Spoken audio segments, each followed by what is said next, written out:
Então,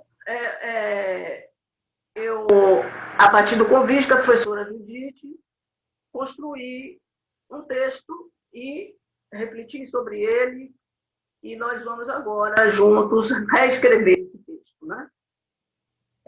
Coloquei como título Paulo Freire, a docência em museologia e os museus, um caminhar de descoberta, mas também de muita aprendizagem e amorosidade. E coloquei como abertura essa fala do mestre. O importante é que a fala seja tomada como um desafio a ser desvendado e nunca um canal de transferência de conhecimento. O que me moveu para escrever, para pensar, para estar junto com vocês hoje, refletindo sobre a influência de Paulo Freire no nosso campo de atuação. Ou seja, minha formação em educadora e como museóloga no curso de museologia. E nela a admiração e o respeito da obra com o Paulo Freire, no sentido de aplicar a minha vida, isso tudo me moveu, foi um grande objetivo, de como educadora aplicar ao longo do meu caminhar profissional, como museóloga e professora, os ensinamentos do mestre Paulo Freire. Então, me encontrei com a obra de Paulo Freire, inicialmente, ainda na minha adolescência, como jovem, numa cidade do interior, participando de um encontro do movimento de jovens estudantes católicos. E, no início do curso de magistério, tive a experiência de trabalhar com o processo educativo do nosso mestre Paulo Freire em educação de adultos, como voluntária. E ali fiz o meu primeiro contato com o Paulo Freire. Nos anos 70, venho para Salvador e fiz o vestibular e me encontro com a museologia no período mais duro da ditadura militar, nos anos 70. Então, pedagogia e museologia passam a ser, para mim, ferramentas para a operacionalização daquele compromisso social gestado aqui na minha adolescência, na minha militância, ainda como jovem militante, e também uma busca para a construção do conhecimento. Quando entro no curso de museologia, me formo em museóloga e, posteriormente, nesse caminhar, nesse período inicial, havia em mim uma grande preocupação em construir e reconstruir os museus com a sociedade, junto com a sociedade. Me questionava muito, ainda como jovem iniciante na museologia, esse distanciamento dos museus com a sociedade. E fui, aos poucos, também construindo uma busca incessante pela ação, reflexão, ação. À medida que caminhava na prática como docente e que exercia no curso de museologia nossas atividades, comecei a refletir sobre essas atividades e buscar refletir sobre cada uma no sentido de compreender realmente qual era o meu lugar e qual era o lugar dos nossos alunos nesse rico processo de construção, de construção e reconstrução dos museus e de uma nova disciplina que entrava em nossas vidas. Nesse contexto, encontro uma realidade dos museus com o conhecimento positivo ilustrado, que nos faz, ao longo dos anos, e assumindo determinadas cegueiras museológicas que nós vamos assumindo e repetindo mecanicamente. Encontramos os museus evocando uma noção e uma ideia de nação unificadora, com ênfase nos objetos, nas coleções, práticas e propostas museológicas, reveladoras de uma identidade nacional, concepção de memória, de tradução como um corpo consolidado de crenças, normas e valores definidos no passado, e algumas cegueiras museológicas que eu coloco aí entre aspas, como conceitos mestres que fomos assumindo mecanicamente como os critérios para a seleção dos nossos acervos, né? Os critérios como românticos, originalidade, exóticos, enfim. Museus também como uma ilha tranquila, que não refletia nossas contradições, os problemas latentes da nossa sociedade, e que tinha como um objetivo principal a salvaguarda dos acervos como a sua principal missão. E a ação educativa dos museus como a aplicação de métodos e técnicas que eram desenvolvidas com alunos e professores. Nos anos 70, Paulo Freire é consultor para a educação do Conselho Ecumênico de Igrejas, em Genebra, e Ig de Barnim o convida para presidir uma ONG internacional denominada Instituto Ecumênico para o Desenvolvimento dos Povos, e também para presidir a Mesa Redonda de Santiago do Chile. Quando construí esse slide, comecei a pensar e refletir sobre esses momentos tão importantes para repensarmos a museologia. E aí eu vou ler um pouco aqui, deixa eu beber um pouco de água, estou ficando um pouco rouca. Eu acho que é interessante trazer essa reflexão mais detalhada para vocês. Comentando sobre o essencial, o mais inovador de Santiago, Ig de Barrini, em 1985, destaca duas noções básicas. A primeira, a de museu integral, que leva em consideração a totalidade dos problemas da sociedade. A segunda, a de museu enquanto ação, enquanto instrumento dinâmico de mudança social. Penso que aqui há um belo encontro com Paulo Freire. E suponho que a aproximação da museologia com Paulo Freire é iniciada a partir da aproximação de Ig de Barrini com Paulo Freire. Em nossos encontros, ou seja, com Ig de Barrini, em nossos encontros, tive a oportunidade de conversar com ele sobre esta aproximação. É muito interessante constatar e refletir sobre a abrangência e o alcance da obra de Paulo Freire, já nos anos 70.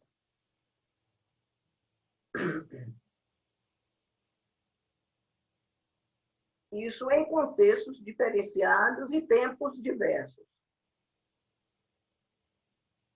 Enquanto Barrini, na Europa, aplica e reconhece a importância da obra do mestre para o desenvolvimento dos povos e para os temas que seriam abordados na Mesa de Santiago, uma jovem de uma pequena cidade no interior da Bahia, ao final dos anos 60, trabalha como voluntária o processo de alfabetização de adultos de Paulo Freire, indo conhecer as reflexões sobre museus e patrimônio do professor Barrini, em uma publicação da editora Salvati, em 1979, intitulada Museus do Mundo, quando ele era já presidente do ICO. E eu já estava como docente no curso de museologia na UFBA há 6 anos. É importante registrar que só tivemos contato com o documento da Mesa de Santiago no início dos anos 80, quando já realizávamos trabalhos de pesquisa, ensino e extensão, buscando a integração dos museus com as comunidades, as quais estes estavam inseridos, tendo como referencial a obra de Paulo Freire. E aí, quando veio o convite da professora Judite para participar dessa roda de conversa com vocês, fiquei feliz e animada. Entretanto, ao me preparar para este momento, bateu a insegurança. E percebi que, mesmo tendo Paulo Freire ao meu lado ao longo dos anos, me dei conta de minha pequenez em relação ao legado do nosso mestre e bateu a insegurança. Então, me vali de uma experiência em sala de aula, quando uma aluna, no curso de museologia, relatou que estava insegura e não tinha conseguido escrever quase nada sobre o tema de um projeto. Se sentia insegura. Com o objetivo de encorajá-la, me lembrei de um relato de Paulo Freire sobre um acontecimento semelhante com uma aluna sua. Comentou o mestre. Ainda ontem, eu tentei dar continuidade à escrita de um livro que comecei a construir e não gostei nada do que havia escrito. E falei para mim mesmo, este pode ser um livro rasgável. Procurei ânimo. Desculpe, eu vou retornar aqui o slide, que eu tenho uma citação que eu acho que eu avancei muito aqui.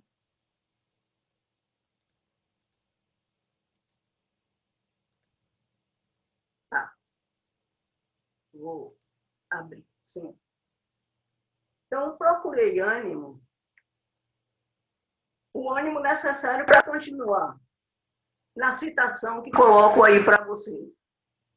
Educar e educar-se na prática da liberdade é tarefa daqueles que sabem pouco, né? Então, eu vou colocar menor para que eu possa ler com vocês.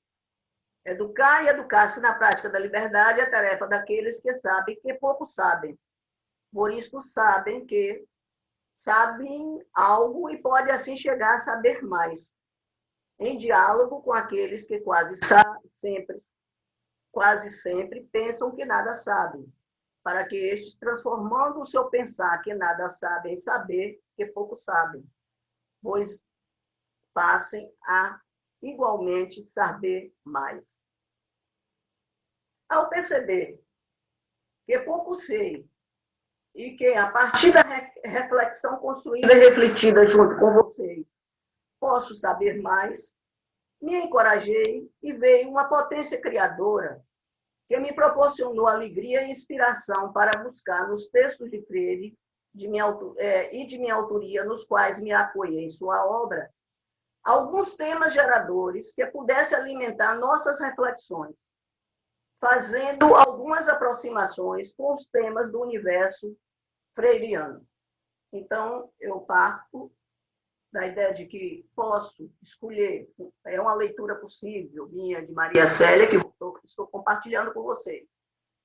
Escolher no universo freiriano alguns temas geradores e escolher no universo temático da museologia alguns temas que também poderemos analisar. Mas antes, eu vou retomar aquele slide dos grupos que eu passei antecipadamente, para dizer que todos nós fomos, nesse processo,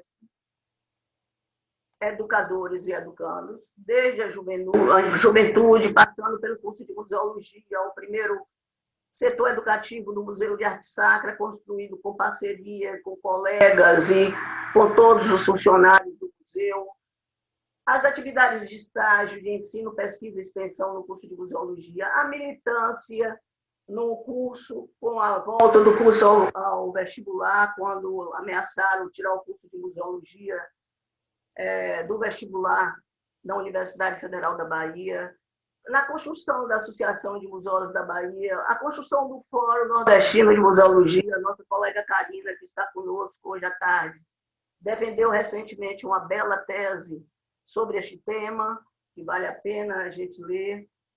A parceria com a Universidade Lusófona, gradualmente fomos buscando companheiros e lendo os pioneiros da nova museologia para que pudéssemos encontrar força, coragem, ânimo e nos inspirar também nos seus projetos. E a Lusófona foi um momento importante de nossa vida nesse sentido.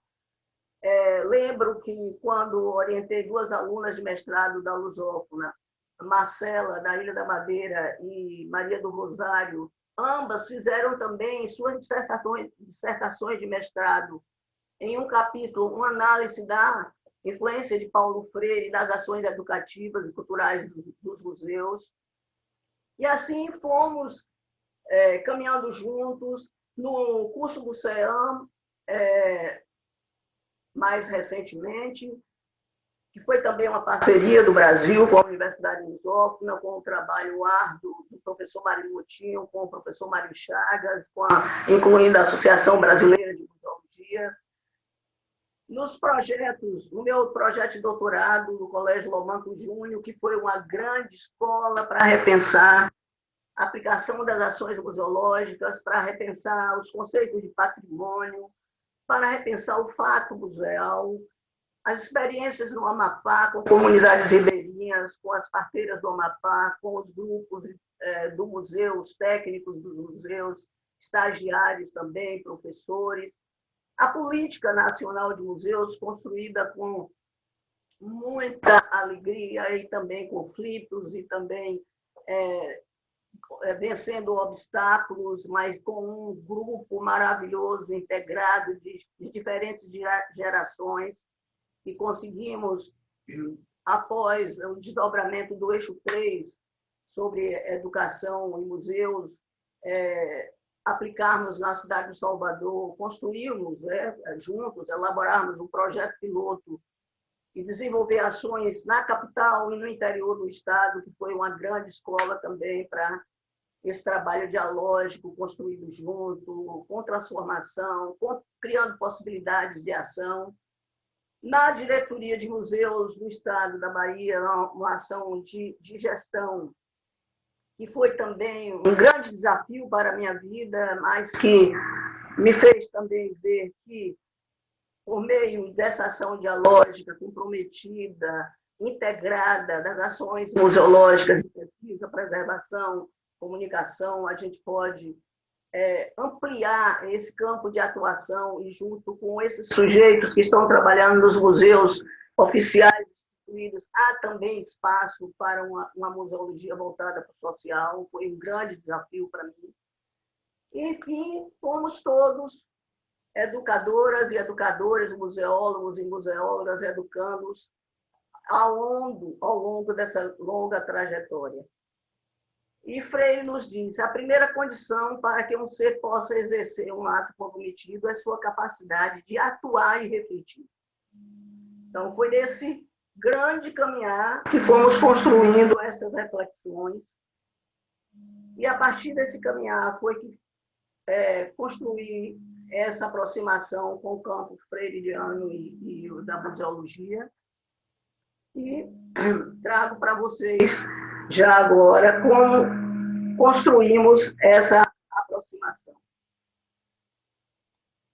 Os dois universos, né, de Freire e da museologia. Considerar essa potência criadora, né, que nos estimulou para essa reflexão junto com vocês, buscando no universo freiriano conceitos de patrimônio, de cultura, de possibilidades, de criticidade, conscientização, humanismo, amorosidade, dialogicidade, libertação, transformação e ação, reflexão, ação. Isso tudo com um olhar muito pessoal, né? E a partir dos olhares também desses outros agentes todos que vieram conosco ao longo dos anos, pessoal e contemporâneo, com um olhar de hoje, né, sobre esse universo freiriano. E na museologia, essa potência criadora, a partir do estímulo de vocês, para estar com vocês neste dia,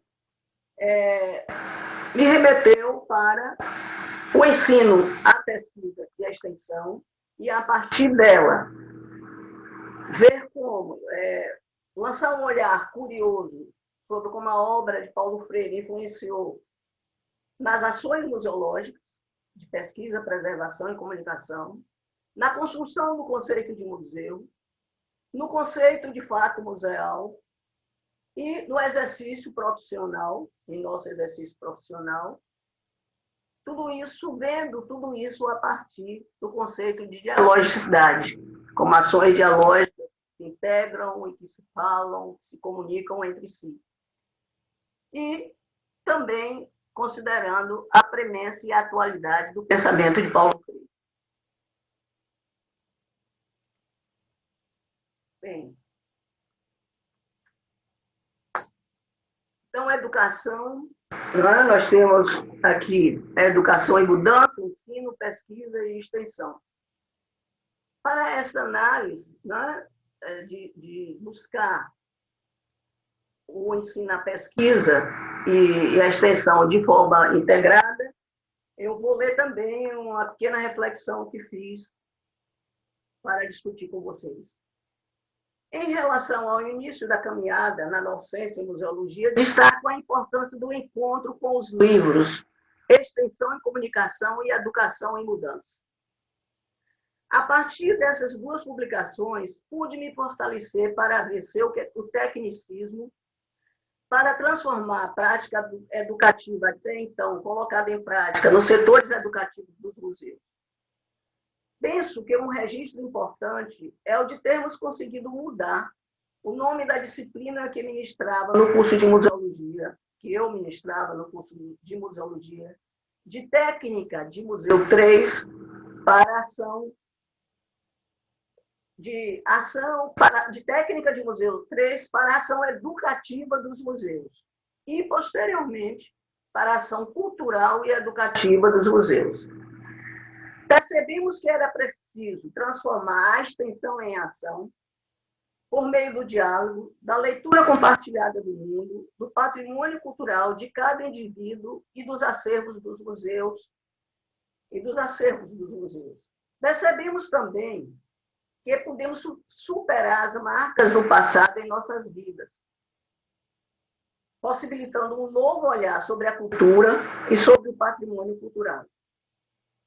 Outro marco importante foi compreender e exercitar a relação teoria-prática, nos encorajando para refletir sobre as ações desenvolvidas na sala de aula e nos diversos projetos, vencendo muitos preconceitos em relação à pesquisação, o que nos deu ânimo para produzir conhecimento e democratizá-lo por meio de publicações, seminários, nos inserindo de corpo e alma nesse rico processo de ação, reflexão, ação. Então, voltando aqui para o nosso slide, a partir dessas leituras e dessas reflexões como docente, e a partir do que nos fala Paulo Freire, que já agora ninguém educa ninguém, como tampouco ninguém se educa a si mesmo, os homens se educam em comunhão, mediatizados pelo mundo, e a reflexão sobre as ações ressalta a teoria sem a qual a ação ou prática não é verdadeira, passamos então a produzir uma produção de conhecimento de forma compartilhada, enriquecido na dinâmica da vida e pela vida, impregnado de desejos, de sonhos, afetos, amorosidade, com objetividade e subjetividade. E o mestre já nos falava, nesse período, nos anos 70. Insisto, abre aspas, é uma citação de Paulo Freire, insisto sobre a esfera afetiva das coisas, sobre as dimensões humanísticas e intuitivas do ato de conhecer, jamais com sentimentos e emoções entre parênteses, apenas os reconheço à medida que os expresso.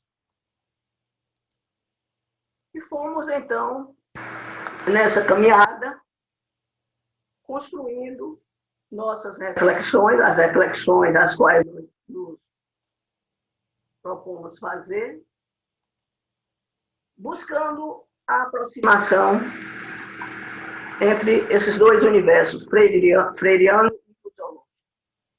Partindo aqui de um conceito de cultura que é muito interessante de Paulo Freire. A cultura é enquanto está sendo. Só permanece porque muda. Então a cultura como algo que se renova, que se reconstrói. Ou talvez, dizendo melhor, a cultura só dura no jogo contraditório de permanência e de mudança. Então, a educação em mudança, a extensão, a pesquisa, o ensino e a extensão foram nos alimentando para refletir sobre o conceito de patrimônio cultural, de, a partir do patrimônio cultural, produzir conhecimento, e transformação, com análise crítica, questionamentos, comparações, estímulo à criatividade, fazendo conexões e reconstrução. E sempre ação, reflexão, ação. Assumimos, então, as dimensões políticas, assumimos a dimensão política dos museus e da museologia.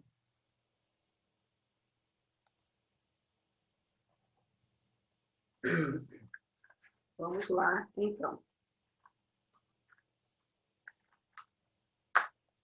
Eu agrego, então, na minha prática docente, reflexiva, junto com alunos, membros de diferentes comunidades, professores, alunos, etc., no início dos anos 90, final dos anos 80, as reflexões de Ulpiano Bezerra de Menezes sobre cidade e cultura me levam a repensar o patrimônio cultural, quando ele nos chama a atenção que a cultura deve ser olhada como algo que é integradora e integrada à totalidade da vida humana, e, em particular, as dimensões fundamentais do cotidiano e do trabalho.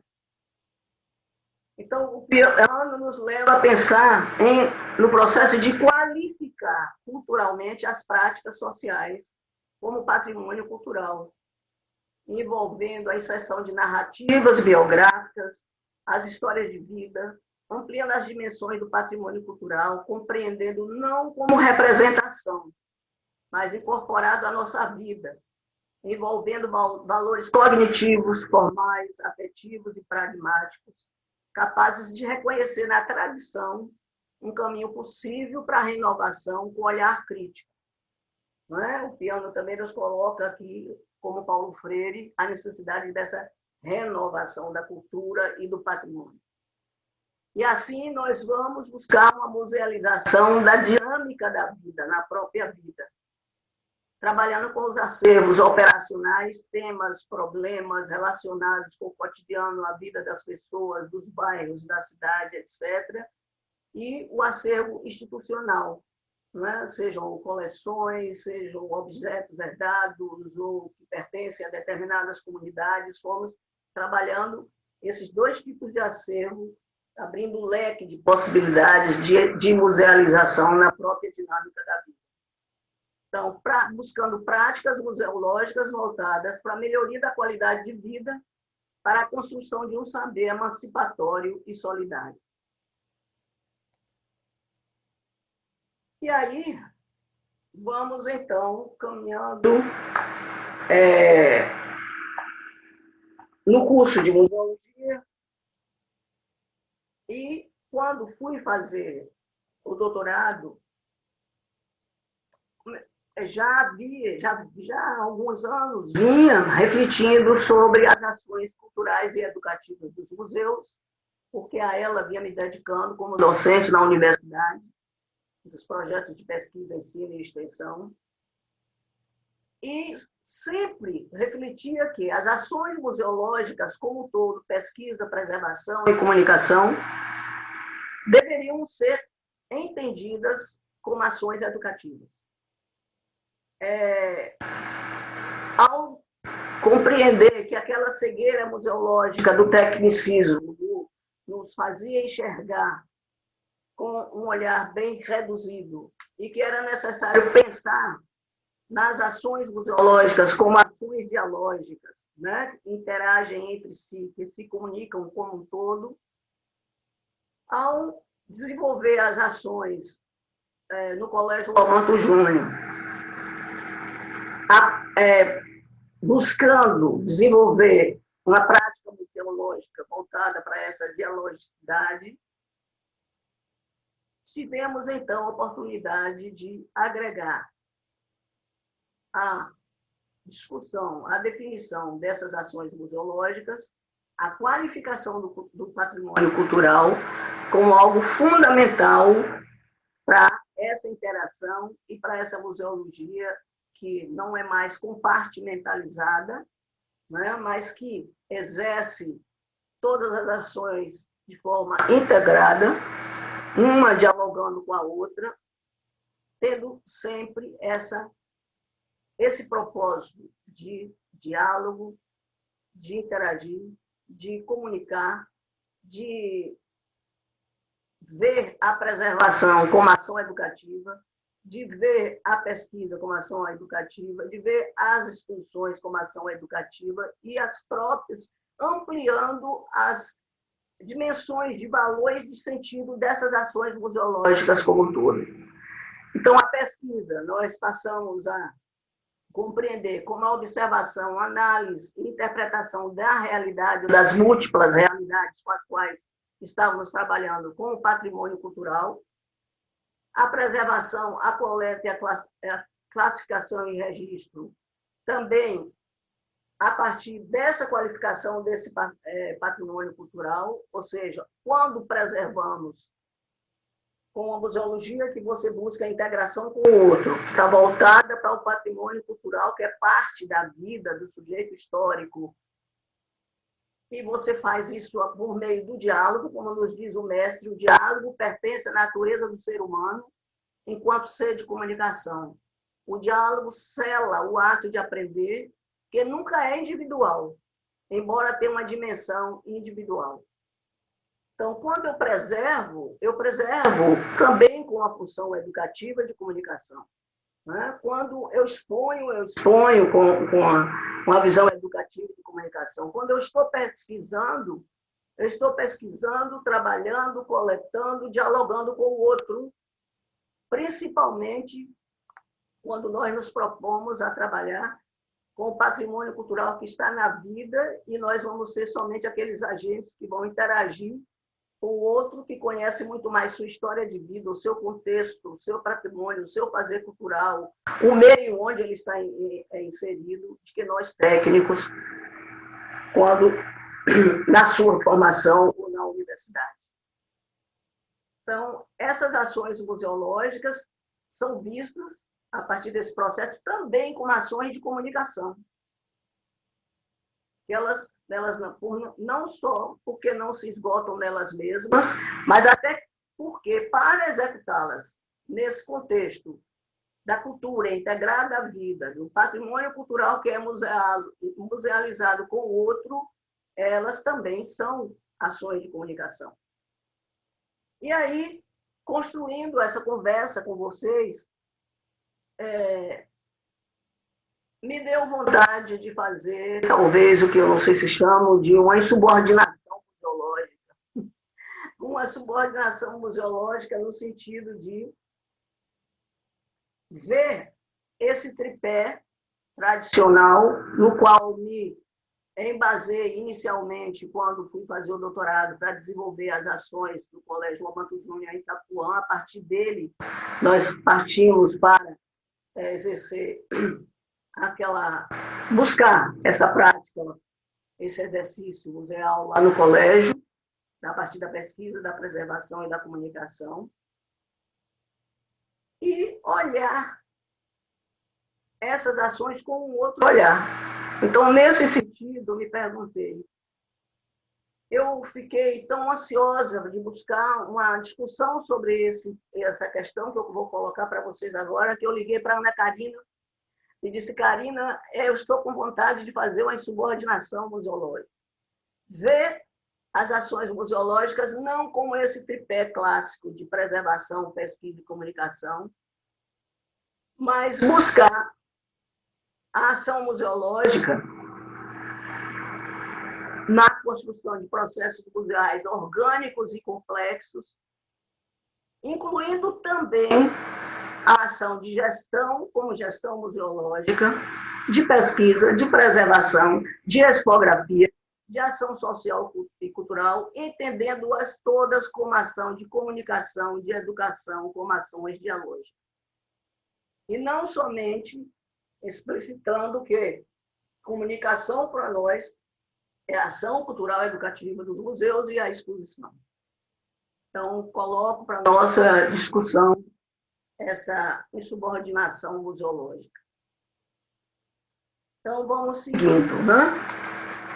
Então, qual seria o conceito, né, de museus e, de fato, museal, nesse olhar freiriano, né, junto com esse caminhar museológico, buscamos, então, processos museais enriquecidos na dinâmica do processo social. E museus como um fenômeno social. Então, nós vamos definir museus como uma instituição comprometida com a transformação e com a melhoria da qualidade de vida, por meio da aplicação das ações museológicas de gestão, pesquisa, preservação, expografia, educativas e socioculturais. Agora eu quero me deter um pouco na gestão, né, que nós colocamos aí como integrada às ações museológicas. Porque na nossa trajetória, uma das questões que me preocupava muito desde quando iniciei no curso de museologia, e que inicialmente eu considerava que aquela administração burocrática, compartimentalizada, que a gente representava os museus no organograma em caixinhas, onde todos, um ligado ao outro, né, definindo as linhas de autoridade, era o suficiente. Porque nem isso nós encontrávamos nos museus. À medida em que fomos caminhando, nos aproximando dessa museologia de cunho social, da construção de processos museais nessa dinâmica da vida, de olhar o museu como um fenômeno social, foi que nós fomos aprofundar e ver o quanto é importante a gestão estar inserida nesse processo, considerada como um processo mesmo de ação museológica. Porque eu acredito que todos vocês que estão conosco, né, agora, nesse momento, se vocês olharem e pensarem um pouco sobre a questão da gestão dos museus, aquele eterno lamentar de que nossos diretores, nossos gestores agem como se o museu fosse uma instituição à parte do que acontece com os técnicos, com as ações culturais dos museus, com a discografia, com a preservação, com a comunicação. E cabe ao gestor olhar essa instituição só do ponto de vista da gestão e os danos que isso traz para a construção de um museu que busca uma ação integrada, colaborativa, internamente e externamente, eu acho que são enormes.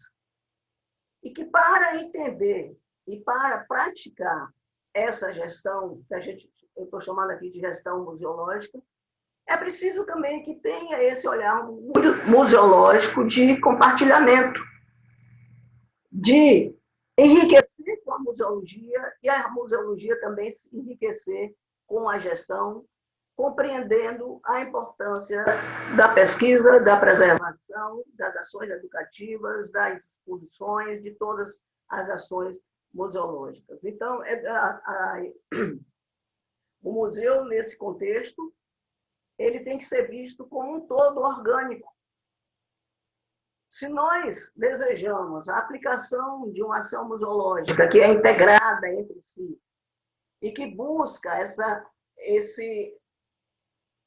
dimensão maior da museologia, que é estar em consonância aos desejos, aos anseios e representando também, discutindo também os conflitos da sociedade, o museu que se constrói e reconstrói junto com a sociedade, nós temos que ter também uma gestão que, ao definir a missão, que geralmente fica só com a parte administrativa do museu, os objetivos do museu, a missão do museu, a partir também da nossa concepção de museu e de museologia. Por isso que nós estamos aqui tentando colocar a gestão incluída nessas ações museológicas. E o que seria o que estamos chamando, então, de fato museal nesse contexto, né? Seria a qualificação do fazer cultural, ou seja, olhar a minha prática social e ser capaz de, junto com o outro ou sozinho, qualificar minha prática social como cultura, como patrimônio cultural, por meio de um processo interativo de ações de gestão, de pesquisa, de preservação, de discografia sociocultural e educativa, objetivando a construção de uma nova prática social entre a dinâmica do patrimônio cultural com olhar crítico. Eu coloquei aqui Santos, 1996 e 2020. Por quê? Em 96, nós construímos, a partir desse caminhar, com tantos agentes aí na vida, nós construímos o conceito de fato museal e encerrávamos aqui a construção de uma nova prática social. Ponto. Ao refletir para essa fala com vocês, eu me perguntei, mas é necessário que essa prática social, que quem exerce, faz, constrói, reconstrói essa prática social, tenha um olhar crítico sobre essa realidade, sobre o patrimônio, sobre os museus, sobre sua vida, não é? Sobre a sociedade como um todo. E então, agora acrescentei prática social com olhar crítico, a partir dessa reflexão do caminhar com Paulo Freire.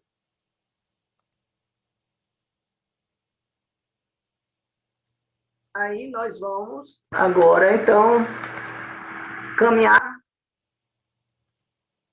Vocês me desculpem eu estar mudando assim, mas é porque também é a minha primeira vez com slide no Zoom, né? Então, a sensação que eu tenho é que vocês não estão... porque aparece na minha tela vocês, e aí cobre um pouco o slide, eu fico com a sensação de que vocês não estão conseguindo ver. Mas vamos lá. E aí, nós vamos, então, verificar como, neste caminhar, Paulo Freire nos alimentou, né, para que a gente pudesse chegar até o nosso caminhar hoje. Então, buscamos a interação entre esse universo freiriano e o universo da museologia, a partir daqueles conceitos geradores que fomos, né, que escolhemos, que selecionamos, e trago para vocês uma reflexão, acho que a gente tem que repensar, né, como nós caminhamos nesse... Me desculpe que eu pulei aqui o slide, não era esse que eu queria colocar agora. É aqui, Maria Célia. Pronto. Então, essa conversa comemorativa trouxe essa análise desses conceitos, não é? Passamos, então, a buscar esse caminhar, vendo as ações museológicas como ações dialógicas. Construímos pesquisa, ensino e extensão de forma integrada e participativa, buscando sempre a ação e a reflexão.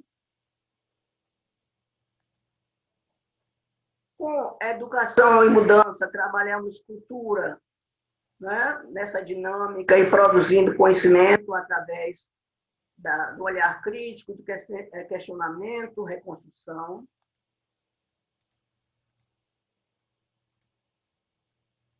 Aqui. E tudo isso fez com que a gente fosse construindo esse lastro para essa musealidade, para trabalhar com os museus, para trabalhar com o patrimônio, através dos recursos, qualificando a cultura e trabalhando com os acervos operacional e institucional.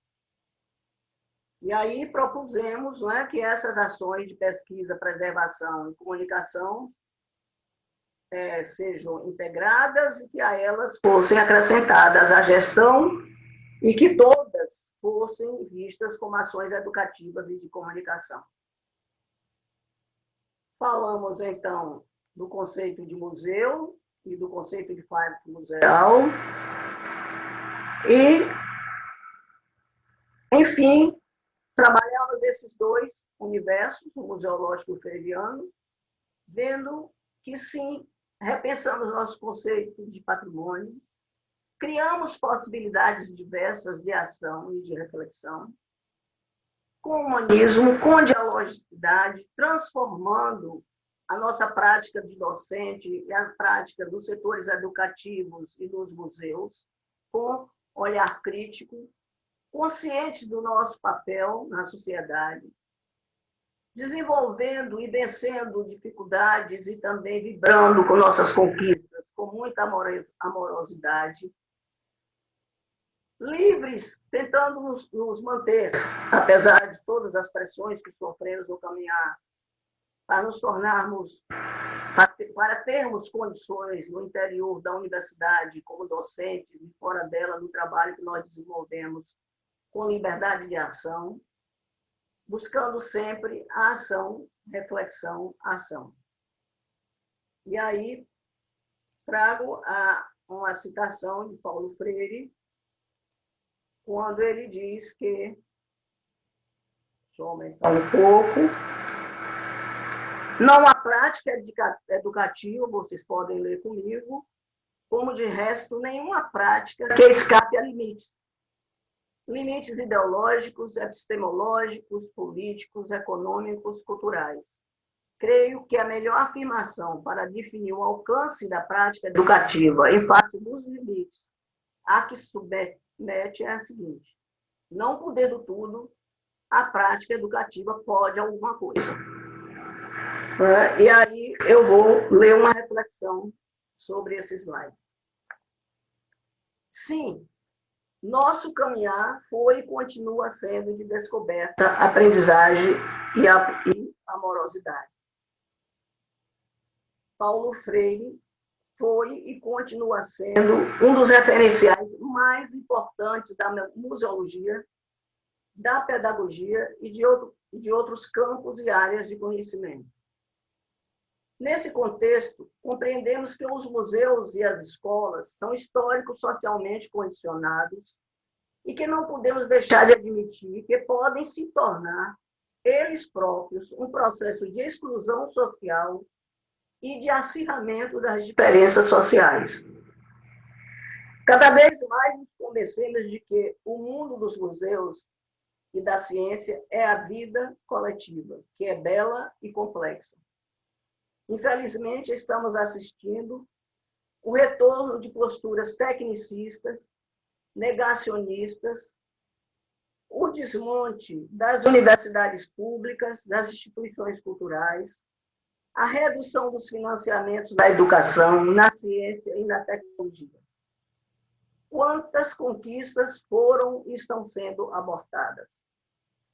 O neoliberalismo reacionário sufoca nossos sentimentos e tenta nos imobilizar. E ainda estamos enclausurados em uma pandemia que mata e escancara as desigualdades. Entretanto, nos momentos mais difíceis, nos anos 70 e 80, construímos um longo e belo caminhar que deve nos inspirar para novas conquistas. Assim como Paulo Freire, acreditamos que a história é possibilidade e não determinação. Mais do que nunca é necessária uma leitura sensível, crítica e atualizada sobre o mundo e sobre a obra do mestre Paulo Freire. Portanto, revisitar Paulo Freire não é só necessário, como urgente. Acredito na força dos cursos de museologia, dos museólogos, dos educadores e, sobretudo, no movimento das novas gerações e nos legados dos que nos antecederam. Então, não posso terminar sem fazer uma leitura com vocês dessa citação do mestre.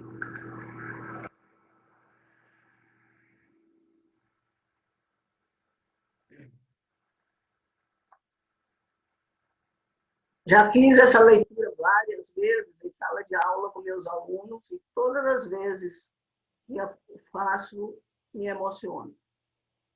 Não gostaria de ser homem ou de ser mulher se a impossibilidade de mudar o mundo fosse algo tão óbvio quanto é óbvio que os sábados precedem os domingos. Não gostaria de ser mulher ou homem se a impossibilidade de mudar o mundo fosse verdade objetiva que puramente se constatasse em torno de que nada se pudesse discutir. Gosto de ser gente pelo contrário, porque mudar o mundo é tão difícil quanto possível. É a relação entre a dificuldade e a possibilidade de mudar o mundo que coloca a questão da importância do papel da consciência na história, a questão da decisão, da opção, a questão da ética e da educação e de seus limites. Como estamos encerrando hoje esta comemoração dos 99 anos do mestre e nos propondo, nos preparando, né, para o seu centenário, com a chegada da primavera no Brasil, acalmando um pouco nossas almas, com emoção os convido para o diálogo, que é o mais enriquecedor e belo em nossa roda de conversa. Muito obrigada e estou à disposição para as nossas discussões.